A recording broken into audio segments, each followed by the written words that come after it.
Well, it is 16 minutes past 8. You are with David Astle on ABC Evenings. And I have been teasing you about what's been happening in your past in terms of how well you can remember it. Some things are quite clear, other things are quite hazy. Why? What's the difference between a vivid memory and a memory that somehow is bound in fog? Someone who can help us understand the difference and also, too, the neuroscience of memory retrieval is Dr. Chris Tailby, who's the head of Epilepsy Cognition Laboratory at the Florey Institute of Neuroscience and Mental Health in Melbourne. Good evening, Chris. Hi, David. How are you? Good. Now, I'm going to ask you what you had for dinner on Sunday. And I'm going to tell you I have absolutely no idea. Does that worry you? Should you be concerned that it's just not there in easy grasp?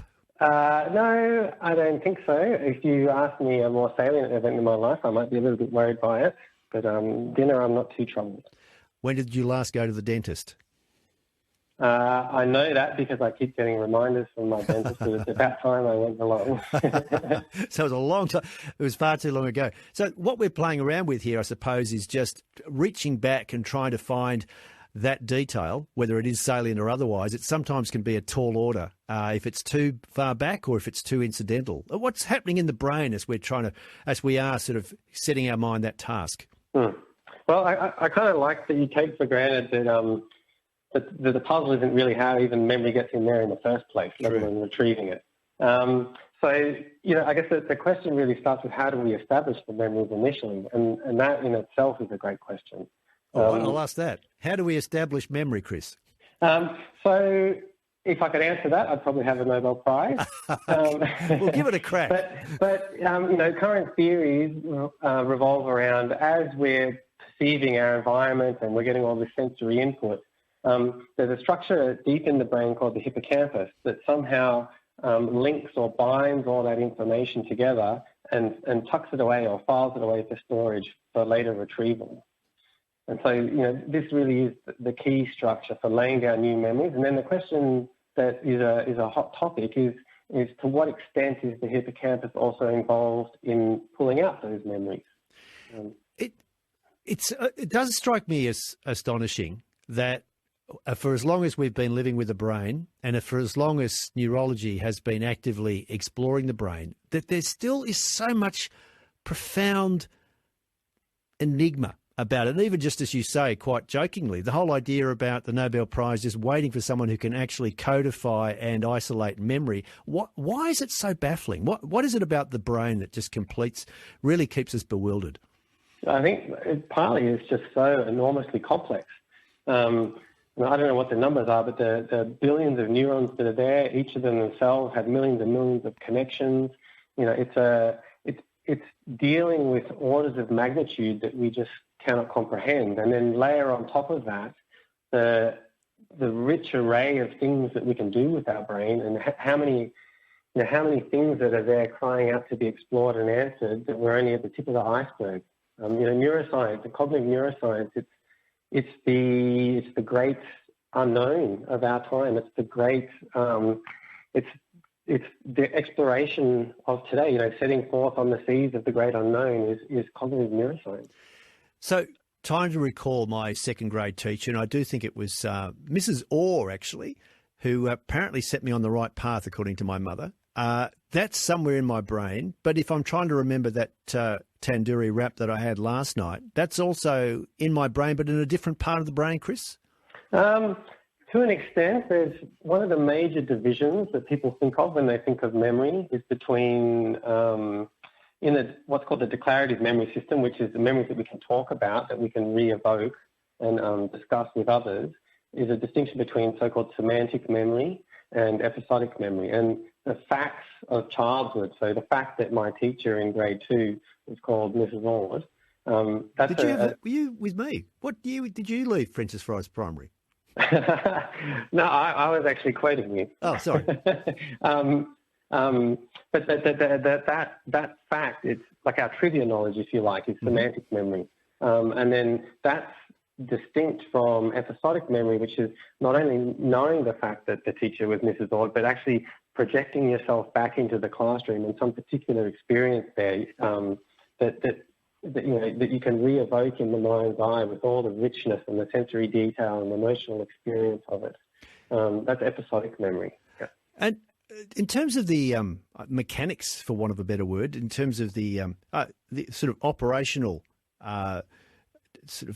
overlay of the brain, I know that all the neurons are sort of snugged up together and they've got these synapses and neurotransmitters that connect them. But what goes on? What, in terms of pulling a memory out from the brain, is there a set pathway that'll lead me to that memory, or can I get to it from several pathways? Most people would think that there's multiple avenues or multiple pathways to any given memory. If you take, I'm trying to think of a good example here, but we all think of times where a particular smell has evoked a memory of a meal for us, say, or it may be in conversation, a topic comes up and it reminds you of the topic that came up in that same meal. Or it might have been on a trip to New York, where you had that in those good old days when we could take trips to New York, where the discussion of that leads you back to that episode of that meal. So there's multiple avenues into there. So it's a rich episodic memory. It has so many hooks, if you like, or so many vantage points at which you can approach it from. That's a good way of putting it. I'm talking to Dr. Chris Tailby. In fact, if you've got a question about memories in particular and how sort of your own memory works, you may have quite a different way of remembering something if it's lost somewhere in the fog of time and the grey of the brain. You're more than welcome to call in on 1300 222 774. We'll also be talking about how memory does shift as we age, given that we have been talking about the ripe old age of 50. And see if you've got a question around that area too. The text line is 0437 774 774. So on that point of ageing, Chris, I mean, anecdotal evidence would say that we get a little bit more unreliable in our memory retrieval. Why is that? That's a good question.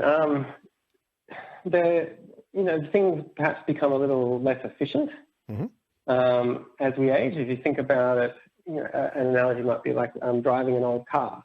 It can still do the job, but it might not be as efficient at doing that. But there's a clear distinction between the reduced efficiency that comes with normal aging versus the harbinger of something a little more nefarious that's brewing that signals something like Alzheimer's. Yeah. Well, I know that you've been devoting a lot of your studies and research into the area of epilepsy. I mean, that's just one of the conditions which can besiege memory. What's happening when memories are afflicted by various conditions of the mind? Let's go with epilepsy for starters. Yeah. So epilepsy is actually a great one because epilepsy is arguably the disease that has taught us most about human memory. How so? And then this really comes back to probably the most famous pair of initials or set of initials in neuroscience, the HM. And so HM was a man he had a bike accident in his teenage years and developed epilepsy. And then in the 50s, he underwent surgery to try and cure his seizures. And the surgery that he had involved removal on both sides of the brain of the hippocampus. So that's the structure we were talking about earlier, the key structure.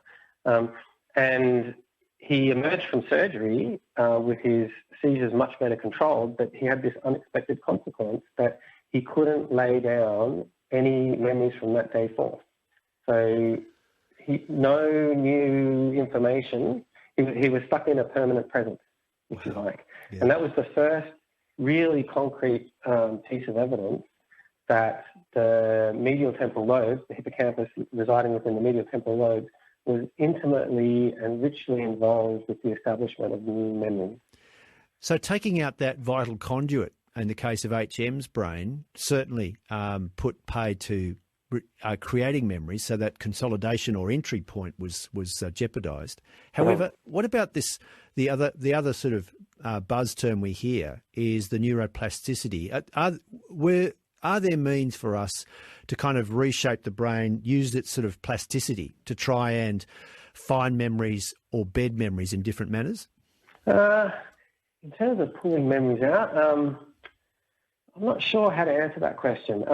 With there's limits on what you can achieve. So, for instance, if we're working with rehabilitating someone who's got marked memory problems, the question is often more, how can you adapt the person's environment and provide external support to help navigate the memory problems that are present there, as opposed to suddenly trying to almost reconstitute a new hippocampus de novo, if that makes sense. Yeah. Well, I do know that in the notes that you provided from the Florey Institute, which we're very indebted to, there's a new thing called, I know about introspection and retrospection, but prospection, this idea of future thinking. I'd love to know exactly what you mean by that, or what that term means. And also, too, it has quite an intricate relationship with memory recall as well. So what's prospection? So prospection is perhaps the best way to think about it is as a parallel to recollection. So we're talking about recollection, recalling a particular episode in your childhood with your Miss Ord, your teacher. Yeah. And now imagine, rather than putting yourself in that mind's eye experience of richly recalling what had happened back then, now project yourself into the future. So imagine you've got an event coming up this weekend and you're playing out in your mind's eye in that same rich detail, imagining what's going on around you, the thoughts that are going through your head, the conversation as it plays out. It's projecting yourself forward on a timeline rather than backwards on a timeline, to pre-experience things, to try out. Think of an example of you're about to go on your first date with a new person, and you can almost use prospection to try out different approaches to handling the situation there and actually play it out in your mind's eye. There's a German word, as there is often for this concept. There's Kopfkino. I don't know if you've come across that, which is kind of brain cinema. So what you've described is almost sort of like playing a scenario in your head. So you can sort of see yourself in this scene. You can hear the dialogue. But how does that help with memory recall? What's the interplay between those two functions? Well, the link between them is more, it probably arose from this idea that, most the lay understanding, if you like, of memory, or thinking about memory, I should say, or conception of memory, is that we've got this file system that just notes down what happens and tucks it away, and then we pull it out and we read off that file sheet. But memory is fallible, and part of that is it appears that when each time we recall a memory, we're reconstructing that memory anew. And then it seems that part of the reason, or one argument for the reason of having a reconstructive memory system like that, is it enables you to assemble past experience in novel ways to help you project yourself into the future, to think through different scenarios. And that's actually an adaptive thing, because it helps you problem solve and play out scenarios and road test options before you're actually in the thick of the environment. It's well put. Helen has just asked a question. In fact, she's got two for the price of one. One is about mnemonics, that whole idea about every good boy deserves fruit. And Helen wants to know, in fact, why is it that mnemonics can easily retrieve the information, but information on its own can be quite slippery? What is it? What's going on with a mnemonic? It's the organisation that you're imposing on the material. So rather than trying to just collect an arbitrary set of facts, you're actually imposing order on them. But memory, human memory wants to package information into chunks or to units that are organised, that enable efficient packaging. Right. In fact, I did come across a phrase recently it's all about how design, both in a visual sense and also too in systems in our brain, is trying to stylise the chaos. And the other question that Helen asked is that why do I forget why I came into a room, just standing there? I call that dyskinesia, where you're just sort of standing. I like that. Not quite know why did I come into this room? What's going on there, Chris? Yeah, it's funnily enough, this is a complaint that we hear a lot in the clinic. Yep. And it's masquerading as a memory problem, but it's more reflective of just attentional slips or attentional lapses. Mm-hmm. And so what I mean by that is, just say you think to yourself, I'm going to go and grab a cookie out of the cupboard. And you stand up and you walk along and you're thinking about something in your mind while you're making that journey, and then you pull open the cupboard and the little mental blackboard that's scribbled on get the cookie, it's been wiped clean by the other thoughts you've been having in the interim. Oh dear, it happens all the time, too often. Thankfully, I forget how often it does happen. Chris, it's been lovely to catch up with you again. You and I think we shared an event. Was it last year, 2 years ago now? My memory is trying to... It was long enough ago that we could stand on a stage together. Yeah, there you go. It must have been pre-COVID. I think it was. Yeah. Chris, lovely to catch up with you again, and thanks for shining the light on that kind of mysterious grey space.